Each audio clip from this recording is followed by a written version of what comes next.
He started selling drugs from my aunt. She was like a guidance counselor by day and she sold drugs at night. And as the story goes, he later found his own situations. He was gonna cut her out of it and she didn't like that, so she put a hit on him. And one of his friends actually ended up killing him. After my dad was killed, my mother took a little downward spiral. I had 3 siblings, 2 sisters and 1 brother. And my older brother took to the streets himself to help my mom provide for the family. And that was my earliest introduction to life. We're here for the introduction of In and Out. It's a movement to change the world. It represents all things and all of us at all times. It's about freeing ourselves of any prison. Welcome to In and Out Podcast, where I have dope conversations with incredible people who have been released from some form of prison. Today, I'm talking with my guest, Shaun Sinclair, as he takes us on his amazing journey of overcoming hardship, struggle, and the redemption side of it. What's happening, Shaun? How you doing? What's going on, brother? How's it going? Doing well, doing well.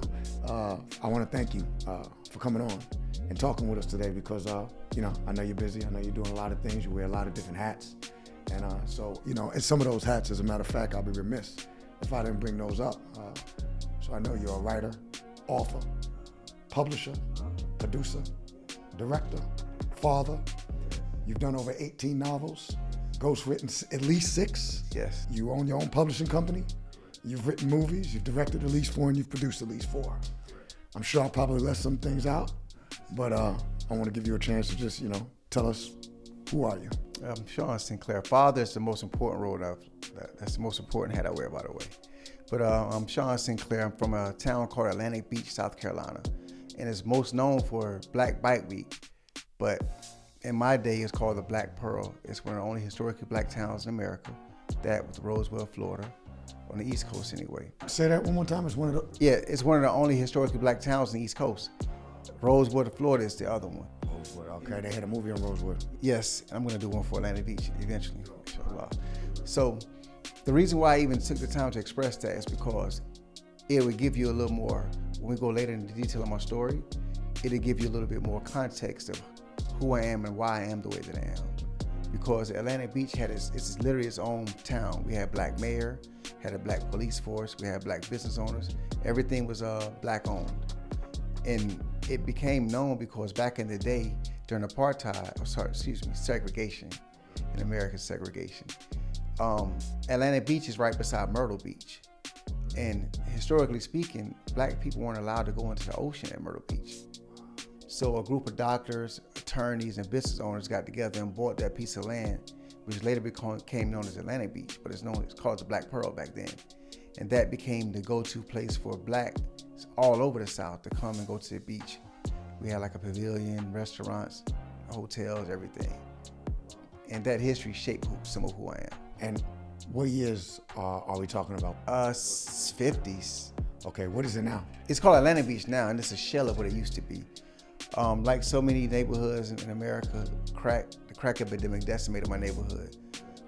I later became a victim to it, as we'll see in my story. And, they came in and took out my whole family. It's funny because I was able to see both sides of it. I saw the entrepreneur aspect of it, and then I saw when crime and violence and drugs came through and decimated my neighborhood. And now it's a shell of what it used to be. The mayor's gone. The business owners are gone. My grandmother, we just lost her last November. She was 95 years old. They lost right in her face. Yeah, so it's a shell of what it used to be. Okay, so you gave us that side of it, but what was it like for you growing up? Like, what was your life like as a child? Man, I put my life in growing up as a child in 3 categories. So my mother and my dad, of course, we grew up in Atlantic Beach and just seeing vibrancy. We saw, my grandmother had 11 kids, and so she raised 12. So I just seeing my aunts and uncles just live a great life partying and things like that. And when I was 8, my daddy was killed. He was murdered by my aunt. My aunt put a hit on him. Your aunt put a hit on your father? His sister? Yep. You want to tell us about? Yeah, so like I mentioned, this is in the mid-'80s. And so my dad was a construction worker prior to that, and he had a whole family to take care of. And I think that he got swept up in the crack epidemic, and he started selling drugs from my aunt. She was like a guidance counselor by day, and she sold drugs at night. Wow. And as the story goes, he later found his own situation. She was gonna cut her out of it, and she didn't like that, so she put a hit on him. And one of his friends actually ended up killing him. Yeah, one of his friends carried out the hit. Wow, that's deep. Yeah, so that shaped part of the person I became, because after my dad was killed, my mother she took a little downward spiral. I had 2 siblings. I had 3 siblings, 2 sisters and 1 brother. And my older brother took to the streets himself to help my mom provide for the family. And that was my earliest introduction to like the street life, for lack of a better word. And I just watched my brother go from working regular jobs to try and help the family get on to selling drugs. And then my older sister kind of dabbled in her life. And so I went from seeing my father being a hardworking man, to after he get killed, we moved actually into Atlantic Beach. And that's when my life just changed. I saw everybody who I saw was successful became successful by selling drugs in one fashion or another. And so naturally, I kind of followed that transition. I should say that arc. When I was 14, I started selling drugs. Started with weed first, and I was 15, 16, started selling coke. 16, started selling crack, and that's that cycle. Yeah, it's unfortunate, but it's the reality of so many people that have similar backgrounds, particularly in communities of color, where it's almost predictable. Not necessarily the outcome, but getting caught up in like you said, the streets. I know that your father, I've heard you speaking before, because I know that you speak to other youth, you speak to men, so I know that one of the things you talked about was like the discipline, the formal discipline, grooming, and things like that, and your father was everything to you. And then when he left, that was that leadership void that was taken away from you, ripped out of your life very violently. Did it have an effect? Like, how did that tear your family apart? Was your aunt prosecuted for it? Did people know, or did you find out later? Yes. So my aunt, they say that my dad was haunting the shooter because no one knew, but he turned himself in, and the shooter turned himself in about a week after my dad's funeral. And I remember vividly, right? So my aunt at the funeral, my aunt came through, and she had a black veil on, and I remember being a black wreath right beside my father's casket, my dad's casket. I'm specify father and dad. I'll show you later. And this is the aunt that had to put a hit on him. Yo, that's crazy. Yeah. More and more I sit there and think about it. Yeah, I remember people talking about that black wreath. And later on, when I became involved in the crime life, I learned that symbolized that was a hit being done. And so she got arrested later. She ended up getting a life sentence. The shooter got a death penalty, and he eventually got off death row. I don't want to get too ahead of myself, but it's crazy. When I went to prison, one of the cases I got my case overturned with was the same case that he got off death row with. Wow. It's crazy. But is he still incarcerated now? No, he's home. He actually came home, okay. He had his death penalty commuted to a life sentence. And then he eventually, back then it was like a 20-year life sentence. So he eventually served his time in his home. Do you ever see him? Do you ever talk to him? Nah, ironically, I ran into him in prison. Wow. Yeah. Like I said, I don't want to get ahead of myself, but I ran into him in prison. And when he went to trial, I was like 9 years old. And I remember so I'm Muslim, and he's Muslim. And so, in Islam, whatever you did prior to you taking Shahada is forgiven. And a Muslim's blood is sacred. Were you raised as a Muslim? No, so my stepfather, who my mother married when I was like 13, he's Muslim. And that's who introduced me to Islam. And I later became Muslim, just watching his guidance and things of that nature. So you forgave your uncle? Yeah. I mean, your religion is telling you have to. Indeed. So what happened, and this is how I knew my Islam was intact. I guess I'm trying to figure out, did you forgive him? You tried to forgive him? I mean, how does that? He's forgiven, yes. He's forgiven. Did you have a relationship with him in prison? No, absolutely not. So what happened is this. It's funny. So when I was in prison, I became the imam, right? Which is spiritual leader of the community. I was like 24, 25 at the time. How old did you end up in prison? I was 21 when I went to prison. When you went to prison, okay. So after a few years, you became an imam? Yep. And I waited for a year before I even joined the Muslim community because I've been Muslim. But I know in prison, it's like they kind of ran like gangs. So I kind of wanted to observe things before I kind of delved into it. You're a Sunni Muslim? No, my father was Nation of Islam initially, and then he converted to Sunni Islam, right? We call Al-Islam later. But that's my earliest interpretation of Islam. Also living in Jersey, you see the Nation of God's Earth, the 5%ers and whatnot. So all that's called Islam. So when I was in the military, I was stationed over in Bosnia, which was a Muslim community, like Muslim country. And that's when I really started kind of embracing Al-Islam. Although my father did introduce me to Al-Islam through the salats and whatever, he never forced it on me. He just put it there. And I started picking up pieces of it here and there. He planted the seed. Correct. And when I was in Bosnia, when I started hearing the adhan more and started talking to the Muslim brothers over there, I embraced it more. Wow. And so it's just a different experience. So with that brother, when I saw him, I was imam. I had just became imam, so the community was in strife. And so I had just finished giving a khutbah. What is it? What is that? Okay, the khutbah is a Friday. So Jummah in Islam, we have our Jummah prayer and Jummah prayer service on Friday. And so the imam gives a khutbah, which is a sermon. Okay, so I just finished giving a khutbah, and I stepped down, and the brother had greeted me. He had just hit the yard. He had got transferred from another institution. And so when he greeted me, I'm looking at him, I'm like, man, this guy looks familiar. Obviously, he's older than you. Correct, this is 30 years later almost. Yeah, 20 years later. So I'm like, I know this guy. Where I know this guy from? He didn't know who I was yet. He didn't know.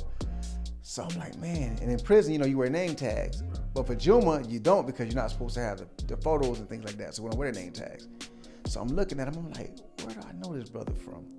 It's not clicking. So I asked another brother who I'm cool with, because by this time he had been in prison 20 years. He's a legend. Like in Islamic communities, he's a legend. Very knowledgeable, he's a legend. So he's a legend for his knowledge of Islam. Correct, right? He's real deal. So I asked one of the other brothers, who was he? He's like, yeah, that's Brother Woo the Woo, right? I'm like, and so right there, just everything just flashed. I'm like, man. And at this time, I still had a black heart, right?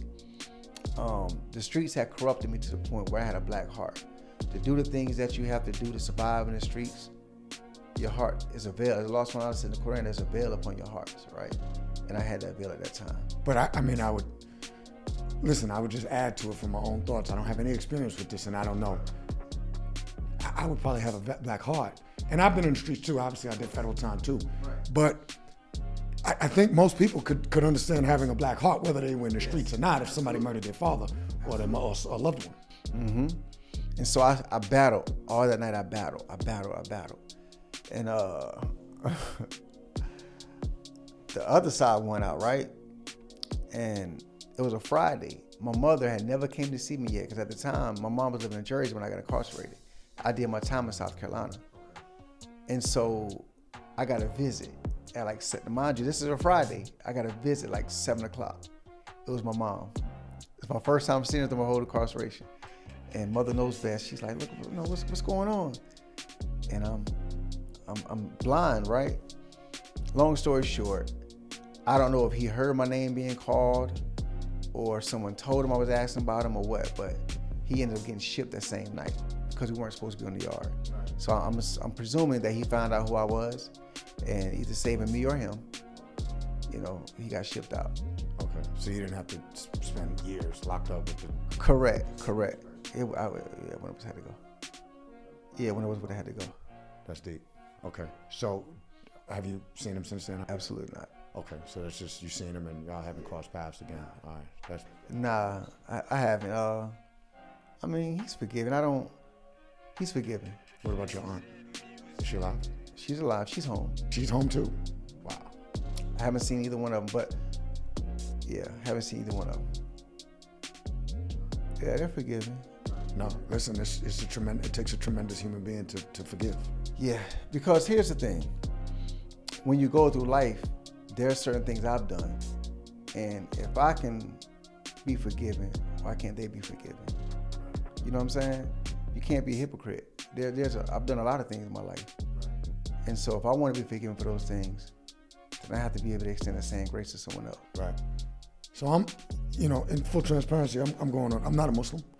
I'm going on a spiritual journey right now. I'm always in a search of knowledge. In the Muslim religion, is every sin basically the same? No, there are certain sins, but isn't murder one of the sins that is more severe than maybe sins that you have committed? Yes. Well, adultery is one of the worst. in Islam, adultery is one of the worst. Of course, it says in the Quran that the recompense for an eye is an eye for an eye. So murder is a bad sin. Adultery is a bad sin. Gossip is a bad sin. Backbiting is a bad sin. But the thing about Islam is this: repentance is central. Well, intentions and repentance are central themes in Islam. And if you intend to do a bad deed and you just commit that bad deed, you only get the strike one time thereof. If you intend to do a good deed and do that good deed, you get the blessings 10 times thereof. So in Islam, the key is we believe in a day of judgment, right? And we say that on the day that the scales be weighed, when your good deeds outweigh your bad deeds, you'll be granted Jannah or paradise. If you would have taken his life, would that have been considered a sin? Would have been a sin. Okay. So when you say like a life, eye for an eye, whatever, but that's up to our Creator. Indeed. And not even just that. That was done prior to him accepting Islam. So that can't be held against him. Also, he's a Muslim. So a Muslim blood is sacred. It says like a Muslim killing a Muslim is like killing all of mankind. That's how deep that is. Right.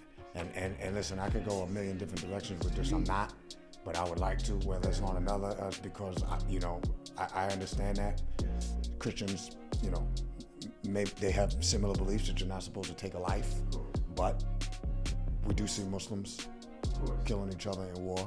Mm-hmm. We see it all over the world. So. And it's totally wrong. Right. Correct. All right. That's good. Yeah, that's another conversation for another day. Your aunt, is she, so does, the rest of your family, they're not Muslims, right? So they're out. I'm trying to figure out do family members still deal with them, or is it just nobody deals with them anymore, right? So they're paying for the rest of their life almost. Correct. So when my dad got killed, my mother's side of the family stepped in. So I was raised with my mom, and then she later married my stepfather. So my dad's side of the family, when my dad was here, we communicated a lot with them. And after my dad was killed, I gravitated more to my mother's side of the family. So I was pretty much raised with my mother and her side of the family. We didn't kind of interact with my dad's side, save for a few cousins or whatnot. Right. How'd you end up in prison? So what happened in prison, what sent me in prison, I was 18, family again, right? So, and I don't discuss too much because I have what they call a victim crime, not a victimless crime. I didn't go to jail for drugs. Oh, you didn't? Okay, see? I didn't know. My assumption was wrong. I was selling drugs. Okay. Right, I know you said that, but that's not what you went to prison for. Okay. So a situation happened where some guys had jumped my brother. And, when you're in that life, family is everything. And like I said, I was raised on my mom's side. So our family was really strong. And some guys had jumped my brother. And my brother wasn't able to defend himself. He had like an injury. He caught an injury when he was like 19. He caught an injury. Long story short, some guys had jumped my brother. And I took it upon myself to retaliate with those guys that jumped my brother. But the guy who actually... It didn't happen while they were jumping in. Like, okay, later on. Gotcha. All right. And it was a situation where in the streets we said, I handled my business with the guys that jumped my brother. And one of their friends, who was actually pretty cordial, he took exception to it, and they were trying to do something to me at the time. And, one thing led to another. Okay, I got you. Yeah. So, now, were you later exonerated? I was. Well, not totally exonerated, but I got my conviction reversed based on self-defense. That's what I was getting at. Yeah, I had my conviction reversed based on self-defense. It took years of fighting. When I went to prison, I was a law clerk. I became a law clerk. I had the best attorney at first on my appeal, got railroaded, and so I got in the law library myself, and I started learning the law for myself. So you got yourself exonerated? Pro se? Pro se, correct. And when I was in there, I got another guy, 25 years, got him home, 20 years, got him home, life sentence, got him home. And I just really became really, really good with the law. Okay, that's dope. That's another conversation for another, because I myself, I don't know if I shared that with you. So, I went to trial, I lost. I was given 151 months in federal prison, 12 years, 7 months. I had a very good attorney, lost at trial. I had a very good attorney, lost on direct appeal, got in the law library, started educating myself, ended up getting my convictions overturned on a 2255 ineffective assistance of counsel. Same thing. So I got an immediate release. I ended up pleading out to a lesser charge, but that charge I pleaded out to, it only carried up to 5 years maximum, and I had already been in for 6 years, 4 months. And so that's how I came out. So the reason why I say that is because, and I've spoken to people about this before, nobody's gonna be able to get you out or learn your case better than you. And I saw a lot of dudes when I was in there spending so much time in the TV room, and they were playing cards. They was doing whatever. Yeah. You know what I was doing? I was in the law library. So it makes an impression on me that you said you became a law clerk and you went to work. I did. Man, my first 5 years, I ended up doing 13 years altogether. Because I got it reversed, and then they appealed it, and then they put me on ice. Courts backlogged, and I ended up maxing out my sentence before I can get my final adjudication. But my first 5 years, I studied nothing but law, Spanish, and Islam. Or religion, I should say, because I studied comparative religion. Okay. And that's it. So you speak Spanish? Sí, por supuesto. There you go. So that's another hat. Should have wrote that down. Yeah. Yeah, I'm trying to learn Spanish right now, as a matter of fact. Yeah, people say it's easy. It's not easy. Right. Yeah, but it's just like getting yourself out of prison, right? It is. So I'll say this, and then I want to ask you to compound on it.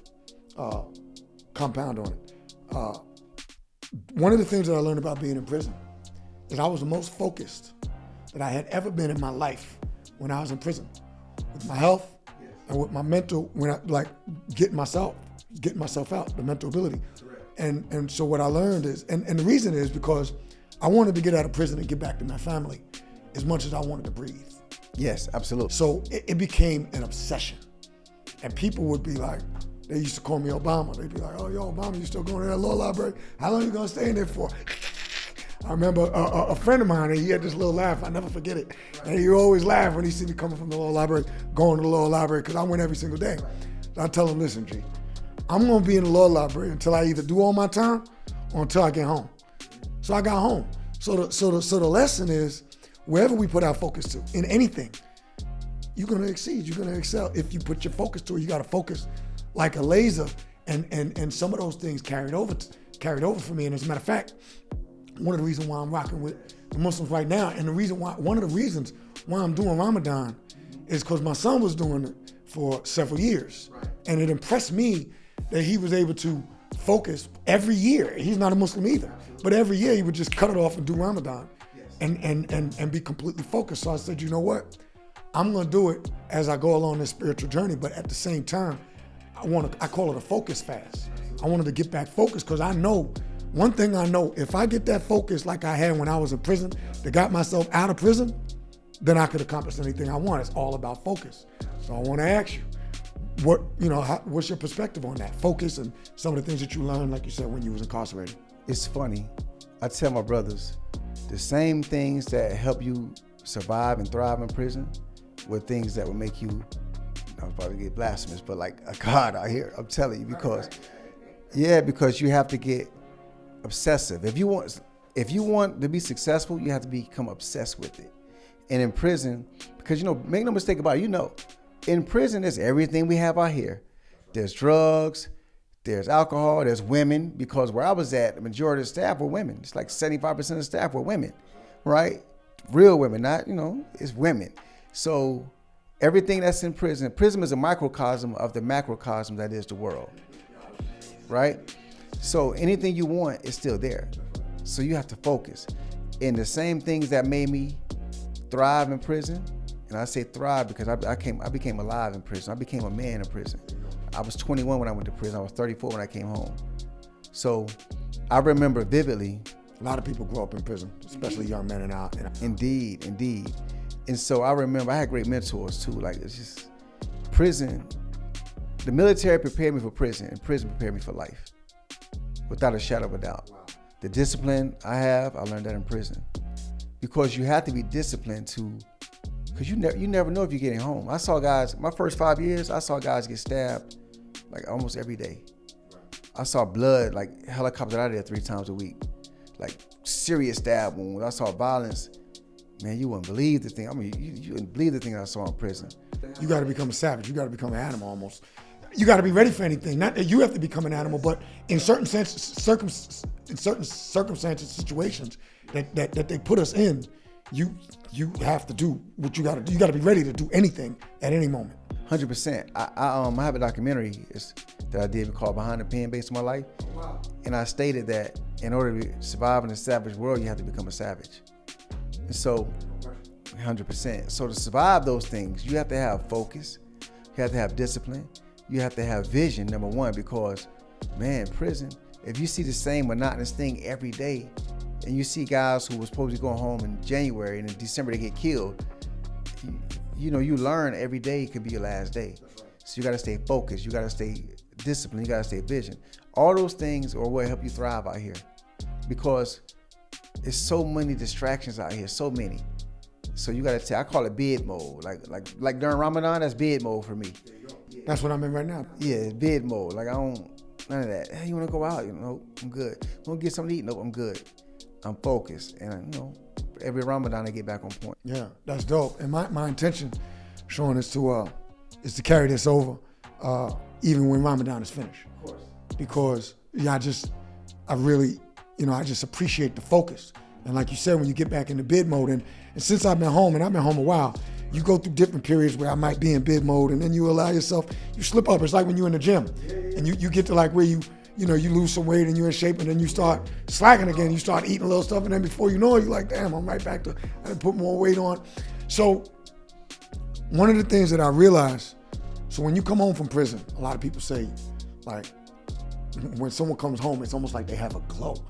It's like they have a certain sharpness and focus and energy that you could feel. It's visceral. People can see it and they can feel it. And like you said, just for lack of a better term, we know we're not gods, but we feel like we almost God-like. I felt superior. Absolutely. Because I knew my focus was so high. I felt like, and I actually was on another level. Indeed. And like you say, prison prepared us for a lot of things. So I tell people sometimes, I say, listen, I never say that like prison is good for you or that people need to go to prison. However, some good things did come out of prison for me, because you got to decide when you go to prison, when you're in prison, you have to make that decision that you're going to either come out bitter or better. And I said, I'm going to come out better. So once I made that decision, my whole bid became a different type of bid. And if I just apply those same principles that I learned in the free world, I realized that I can reach any goal. You know what I mean? I can attain any goal that I set my sights on. And I'm glad this came up, because I was watching when you were talking, and I want to ask you about this. So I know you were speaking at it's a foundation called Respected Roots, Brotherhood Initiative. And you were talking about, I know you were talking to young men, and you were talking about how the military instills some of those same principles in you. And then in prison, there was dudes in there that had life, but they actually became mentors to you. Indeed. Like you say prisoners, and I say the same thing, because we share similar experiences. So for the people, listen, there's people that go to prison and they don't get it. Like I said, they waste their time. Don King said in his book, you can't let the time do you, you gotta do the time. And if you do that, you're gonna come out better for it. So, and I learned how not to take time for granted, because I lost time when we was in there. Number one of my biggest failures before I went to prison was taking time for granted, how I spent it and who I spent it with. Correct. So also, the prison is patterned after the military. It's the same type of regimented structure. Even to the rank structure, the whole chain of command. Correct. So talk about how some of those things that you learned in prison that actually made you a better man, actually helped you grow your mentality, that might have helped you with some of your shortcomings. And I know there's many different layers to that, because Islam probably did the same thing for you. Yes. Some of the mentors probably did the same thing for you. Now, you're giving back and you're doing that to other young men. Can you talk about that? The military is what changed my life, because... Before you even went to prison? Yes, before I went to prison. The military prepared me for prison, which I didn't even know at the time, right? But the way the military changed my life is it gave me a broader perspective. Because remember, when my daddy got killed, we moved to the hood. And so... Because he was a breadwinner. Yes, he was a breadwinner. So we moved to the hood. And so I literally, from 9 to like 18, I literally thought that all black men sold drugs, all young black men sold drugs. Yeah, that's all I saw. So when I was in basic training, I'll be meeting guys like from South Georgia and places like that, and I'm like, yeah, man, how much an ounce go for down your way? They're like, ounce, what's that? Because I still got a criminal mind, right? I pivoted to the military to provide my oldest son, who was just been born. So, but I still got a criminal mind, and okay, perfect. I'll get that to that in a second. So I'm like, yo, how much an ounce go for in your way? He's like, ounce, what's that? I'm like, you don't sell dope? Like, nah, man, I'm a football player. So, wow. About the second week of basic training, I'm feeling stupid. Like, damn. I'm learning that my lifestyle is the minority, not the majority. And that's the broadening of the perspective. Correct. It broadened my perspective. Then, the first day of military, like, I can't do 20 push-ups. A month later, I'm doing 50 and 60 and 70. The military literally breaks you down mentally and physically and builds you back up mentally, physically, and spiritually. Because you have to believe in something to get to those times. I went to basic training in Kentucky. It's 30 degrees, snowing. You got road march. You marching 5 miles. You've never done that. You got calluses on your boots, and it's crazy. Like, it's hard. You're going to believe in something, I'll tell you that. Or when you're in the foxhole, you see live rounds going over your head. You're going to believe in something bigger than you. And when the foxhole, this is not basic training. This is... But I was in what was called a warm zone, so it wasn't like bombers over Baghdad stuff, but we had to deal with landmines and snipers and skirmishes and things like that. It affects you. Yeah, it affects you for sure. So when you got to prison, I assume, because I've never been in the military, but I hear you say the military tears you down and then builds you back up. I think in prison, they tear you down, you got to do the building back up yourself. Yeah, so the crazy thing about the military, even in prison, look, the cream gonna rise to the top, man. Only the strong gonna survive. I learned this in prison. The strong live off the weak, but the smart live off both of them. You know what I'm saying? So the military made me strong. Prison made me smart. You know what I'm saying? So you had two good things going for you. Yeah, the military made me strong, prison made me smart. But the discipline, like lockdowns, for example. Man, I'm used to being in the field taking field showers. So what's a lockdown to me, right? We used to eat in MREs. When I was in Boston, we had MREs, like what they call meals ready to eat. You got your meal inside a little black package, and you got to heat it up with your old rice. So what's a bad lunch to me? I've seen real people get killed, and they taught us how to kill. So what's your little knife thing gonna do to me? You better go somewhere with that. I got hand-to-hand combat ammo, and I practice martial arts. Yeah, go somewhere with that. Yeah, what you gonna do? Yeah, what you gonna do? You better go ahead. This ain't what you want. Yeah, this ain't what you want. And I seen how y'all giving it up. Like, y'all killing people, so I'm not gonna play. You got a blade, I got two. You know what I'm saying? What you wanna do? But fortunately, I'm gonna tell you the truth. I never had to go through that. I got in 2 instances when I was in prison. I smacked the guy for smoking around me, which I couldn't stand cigarette smoke, and they knew it. I smacked the guy one time for smoking around me, and another incident where I just had to defend myself. Like, no nonsense. Smack the guy again, smoking. I hate smoking. And in prison, people take your kindness for weakness. And because I was so articulate, they thought I was one of them. And I just had to smack a dude up and show him I was different. But other than that, I never had to go through anything else. That's what's up. So you did 13 years. You learned, you grew, you came out. When did you get into the film? How did you get into the film? So in prison, I wrote my first book called Street Rap. It was based on my life. Street rap. And it was initially called Street Music, but we changed the name to Street Rap later. And that was based on my life, like I said, talking about going through the music, like dealing with music, about simultaneously being in the streets. And then I started playing What If a little bit, because in prison you had nothing but time. Excuse me. But a lot of people, when I would tell my story, like in prison, we trade war stories. And I noticed mine would be distinctly different than everyone else in there. And people wouldn't believe me. I'm like, man, I don't have to lie about this. I've really been to 14 different countries by the time I was 21. Whatever. So that's what made me start writing. And but the book was an authentic book of your life. Correct. It was based on parts of my life, and then I kind of played the what if part.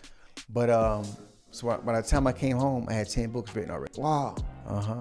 And I had a book deal with a sister by the name of Wahida Clark. You familiar with her? She like changed the literary game, and so. She changed the literary game for who? For black authors. For black authors, okay. She, Terry Woods, Sister Soldier, They changed the black. They like at the end of the because I went to Terry prison. Wood is a female, right? Terry Wood is a female. Isn't she has a lot of the novels? Yes. Sex novels and stuff. That's Zane. Okay. Zane has the sex novels. Okay. She changed the game as well. What is Zane's real name? Do you know? I do know her name, but she doesn't like. Okay. Yeah. Right. Her name is Zane. I know her. That's my friend. Right. I know her. But one of them lives in Ohio, and no, that's Vicky. Vicky Stringer. Okay, Vicky Stringer. My cousin's with Vicky Stringer. Or he was for years in Ohio. I couldn't remember the name. That's Vicky Stringer. Yeah. So all of those ladies changed the literary game. Okay. In like late 90s, early 2000s, the black literary game went through a renaissance where we started telling our stories again. And so I know I'm standing on their shoulders. I'm standing on their shoulders because if it wasn't for them, I probably wouldn't be here. What made you like interested in writing? Did you always like to write? I did. My stepfather. So my mom got my stepfather when I was like 11, and they got married when I was like 13. My stepfather was like a real street dude. Like he was really about to like had a whole crime family. Yeah, he was. But he had a book called Black Gangster, and I remember being like 15 or going through the stuff, and I read his book. I'm like, man, you got a book? Like I admired my stepfather tremendously because in my eyes, growing up, he was the one that put my family back in position that we were before. So I had nothing but a huge amount of respect for him. He never steered me wrong. He never sugarcoated anything. Like I said, he was a kingpin, but to me, he was my pops. I never called another man dad out of respect for my dad, but he's my pops. And that's the difference you're talking about between dad and father. All right, well, listen, the Bible gives a lot of credit to a man that takes in the fatherless child, and I'm sure, does the Quran also? The Quran? It does. Okay, yeah. It's a valiant, honorable thing to do. Indeed it is. And he never made me feel different. Like he continued to raise me, nothing but respect. And so he had a book called Black Gangster back then. And so I'm like, and of course I admired him. So I started writing as well. Mind you, I'm already writing music. If you could write a song, you could write a book. If you could write a book, you could write a film. And so that's my natural arc. So no formal training, you just started writing? Nah, I taught myself. Taught myself. When I was in prison, I got accepted to a writing college on the same day I got my book deal. Like, so I literally, in prison coming to the mail. You got a book deal while you were in prison? Yeah, I signed a book deal while I was in prison. I got accepted to writing college, and the same day I got an offer for a book deal. So I'm just self-taught. Same thing with directing. I moved to Atlanta from North Carolina to turn my books into movies, to go back to your previous question. And I had every intention of going to school for film when I came down here. And I quickly learned that that's not, well, teach his own, but that's not how you learn things. You learn things on the job. And applying yourself. Correct. And so Miss Shaun Sinclair, who just passed away last year, she was a casting director. She casted Belly. She casted All Eyes on Me. Is she related to you? No, she's not related. Okay, No relation. Wait a minute. No relation. It's funny. So remember, I have a publishing company. So she has a book. So she and I exchange services. She wanted to teach me about the movie game, and I taught her about the book game. And that's how I got started. And so she put me on set with a director named Mike for a music video. And then from there, I just been fortunate enough to just start learning. And just, as far as directing, this is what I learned. I thought the director was the guy on the camera. The director is the person that's responsible for the overall vision. Correct. And so I never want to be DP. I want to be a director. Because when I write my books, I see them in my head as movies. So I wanted to be able to articulate that vision through the film. And so I had mentored Miss Sinclair first. Then I actually did enroll into a film college online. And I just learned from there. Did you learn a lot from the film college online? I did. Okay. But I already did 3 films before I even enrolled in college. Wow. Yeah. So you did films before you had any formal training? You just trained yourself? Yeah, trained myself. Okay. Now, I know you was writing the books. Okay. And then some of it was from, essentially Miss Sinclair was almost like a mentor to you with the film game? Yes, Okay. she was. She was a director? Nah, she was a casting agent, but what she did was introduce me to her resources, to her director and her screenwriter. And they kind of gave me some game every now and then. But I'm really observant. So as they're working, I'm asking certain questions. Hey man, how you do this? Hey, how you do that? And I'm just learning. I go back and research and go from there. That's dope. Did you turn some of your books into screenplays? Indeed. Did you do it yourself, or did you have somebody that was a screenplay? I did it myself. But I got to give credit to a brother by the name of Kwame Teague, professionally known as Dutch. You guys ever seen the Dutch movie? You heard of Dutch book? I think so, yes. Okay, so Kwame is incarcerated still. Wow. And one of my brothers, Al City Banks, kind of introduced me and Kwame. And my first book, Forbidden, I sent it to Kwame. He's like, yo, man, this book fire. Let me do a screenplay for it.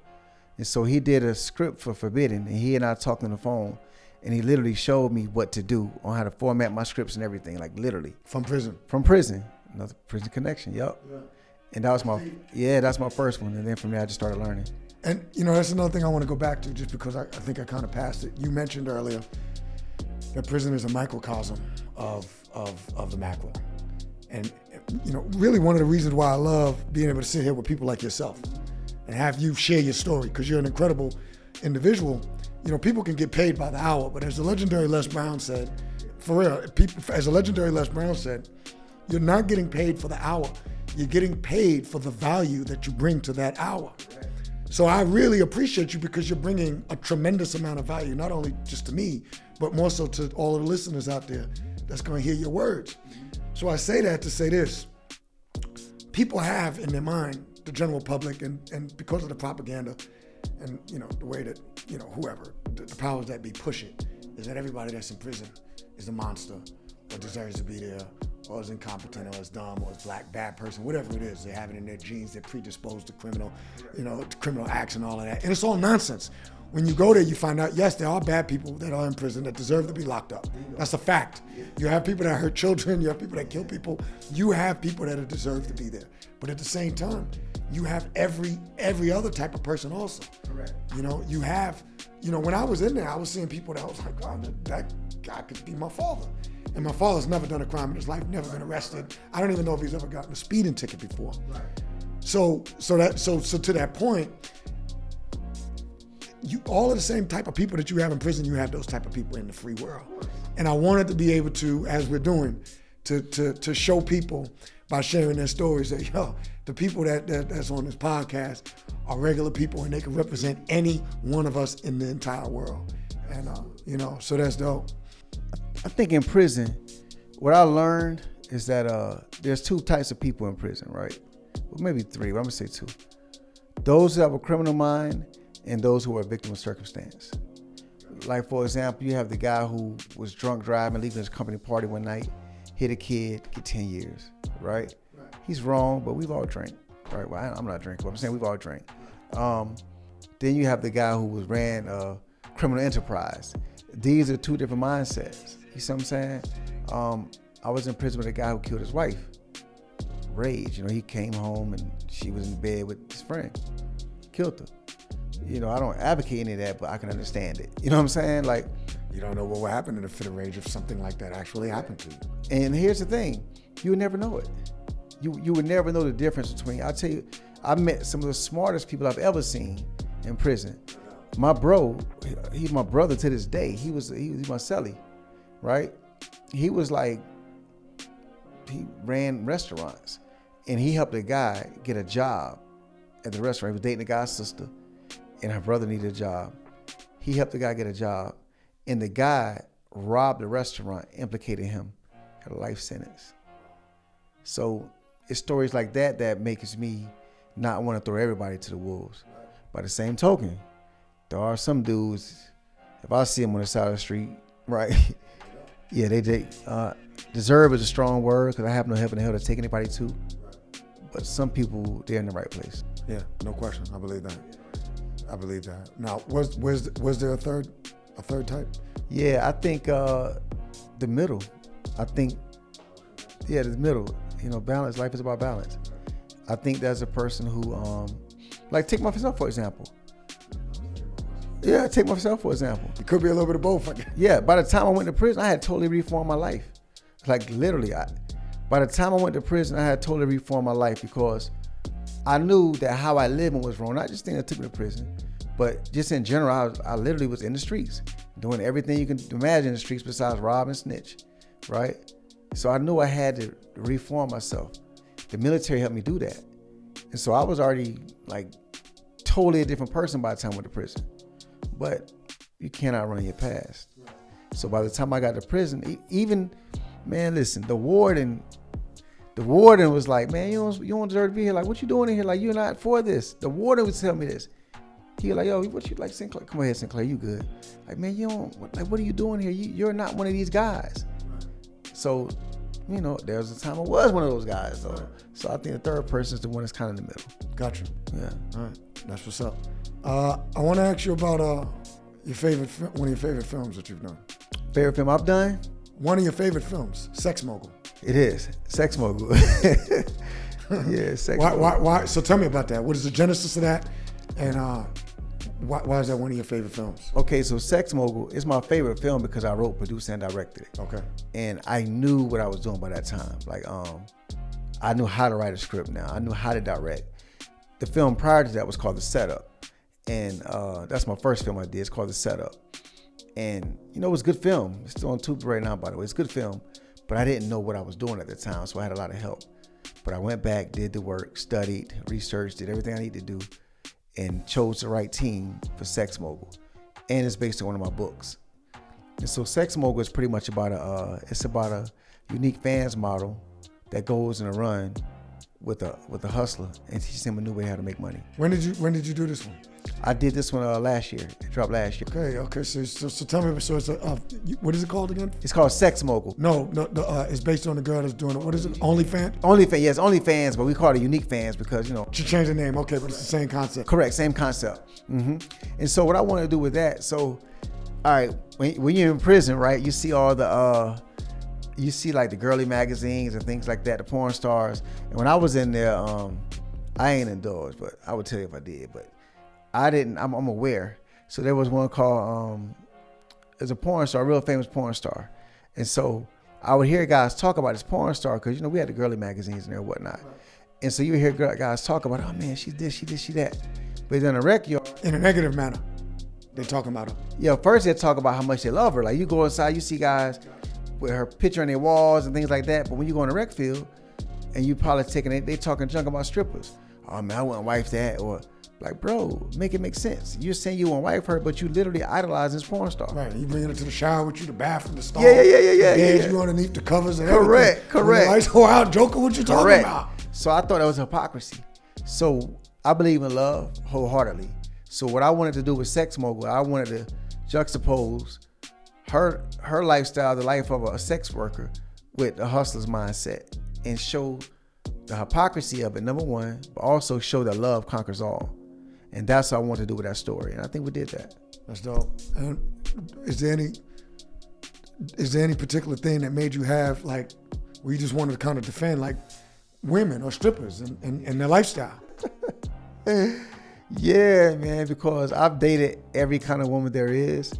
And honestly, so I like honesty. I don't care what you're doing. They say every saint has a past, every sinner has a future, right? And as men, man, we be giving these sisters such a hard time. When the truth of the matter is, if you're not there trying to defend, provide, protect for these sisters, we give them no choice. So I kind of wanted to, I've dated every kind of sister there is. And some of the best relationships I've had have been with women who probably wouldn't be a traditional lifestyle. And so I kind of wanted to give them a voice as well, while also kind of checking us as men, like, yo, stop being hypocrites. Because if you didn't like those type of women, the strip clubs wouldn't be in business.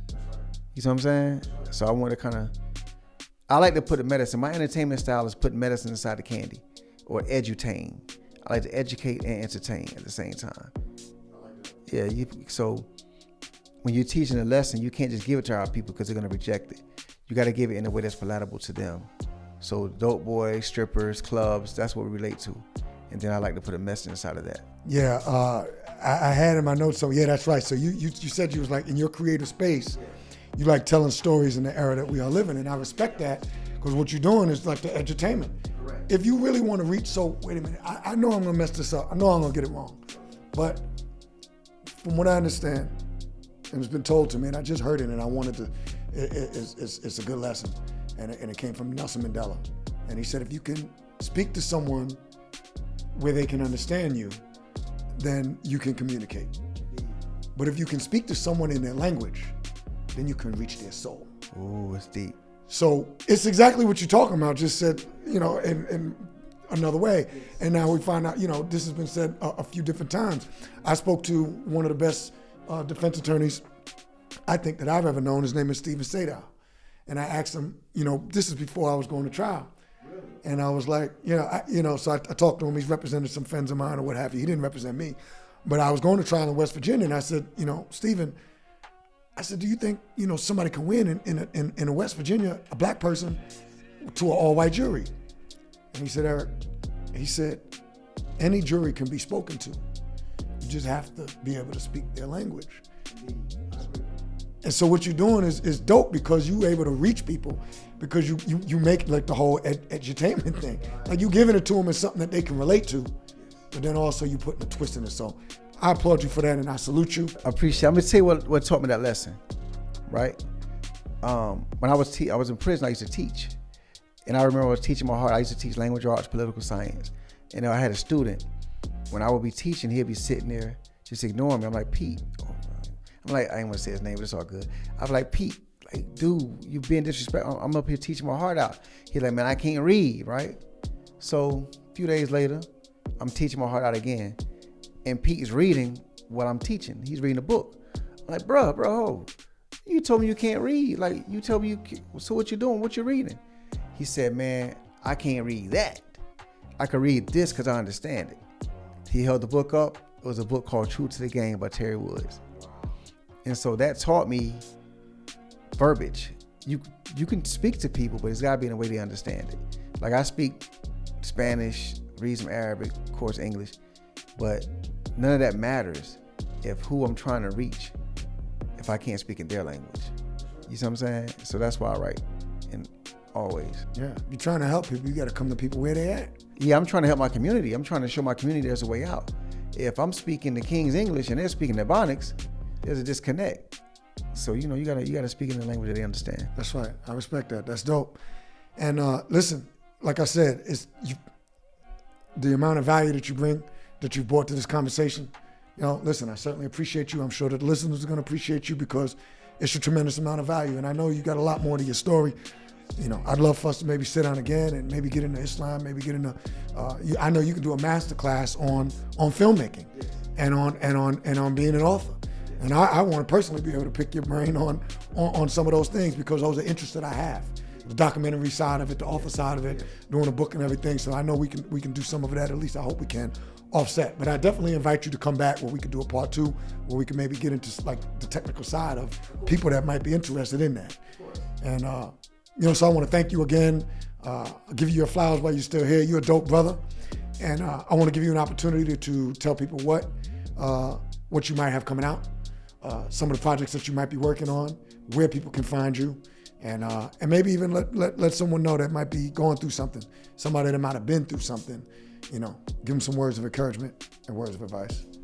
Perfect. All right, so listen, you can follow me on IG at I am Shaun Sinclair. That's IAMSHAUN Sinclair. You can follow me there. You can send me inquiries there. You can give me words of encouragement, motivation. If you need something, just hit me up, and my DM is wide open. We just released our movie Sugar Baby. It's on BET Plus right now. Starring Lance Gross, Christina Cooper, Teresa Top Notch Celeste. Check that out. Also check out Sex Mogul Season 1. It's on Tubi right now. We will be shooting Season 2 this summer, summer 2025. So make sure you catch up on Season 1 now. Also, don't forget about my first baby, The Setup. That's also on Tubi right now. That's the one that started it all. So if you want to see the trend, the progression, check out Sex Mogul and check out The Setup as well. Dope movie. It's a crypto crime currency. It's a crypto crime thriller. The Setup. It's a crypto crime thriller. For anybody who may be going through something, who may need words of encouragement, it's real simple. You got to have vision. Believe in yourself. Where you are today is not where you're going to be tomorrow, but you determine the distance. So just believe in yourself. Be strong. Stay prayed up. Stay strong. And we got this. That's dope. That's dope. All right. Y'all already know. Once again, really appreciate y'all for tuning in at In and Out Podcast. That's INNOUTWW. And I want you to really focus in on what I'm about to say, because what I'm about to say has a tremendous amount of value, just like this brother here, Shaun Sinclair. Just like I had to learn not to take things for granted, I don't want y'all to take things for granted as you're listening. Because brothers like this that come into your life, that come into my life, that sit here and take their time.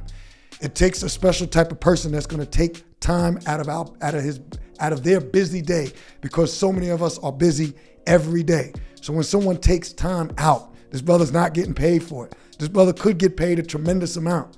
However, because he loves you, and as he said, he believes in love, and so do I, and that's why we're doing this. We're doing it for all of y'all because I love all of y'all out here, and we're trying to make an impact. We're trying to add any type of value that we can in any situation that we can. So this brother's teaching master classes right here. Shaun Sinclair, go out, read his books, check out his movies, find them, because I'm sure he's got a lot of answers to a lot of your questions. And as you already know, I am Eric Geralt, otherwise known as Obama E. That's what they call me.